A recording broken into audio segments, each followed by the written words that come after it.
A large number of women vendors have blocked half of the Imphal More Road in Thoubal and staged a sit-in to demand an NRC update in the state before the census is conducted.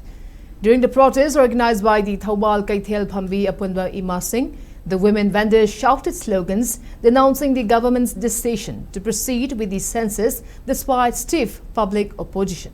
Speaking on the sidelines, the association's secretary Irom Subhashini emphasized that the public demand for an updated NRC is entirely lawful. She urged both the state and central governments to defer upcoming census operations in view of the volatile situation in Manipur, noting that similar discrepancies and disruptions have occurred in the past.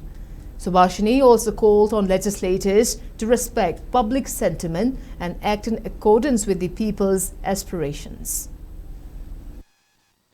Manipur ke lairiba akoi ki miyamna akoi ki jab jaba tengnagani adudi natadana India government amadi Manipur government na mapalom dagi sangakpa niyom kaina sanga iba illegal migrant singse sigi damakta makoina saugatpa taragadi achauba ihaw ama lakane haibase Manipur lengang na sukhang biyo Manipur lengang na ngasi mak chokri ko laga lairiba ase asisu khodakta handok biyo aduga magi chokri se kon ba thatorok pa matam dadi ai koi gi Manipur se ngasi di upul olaga lei hogani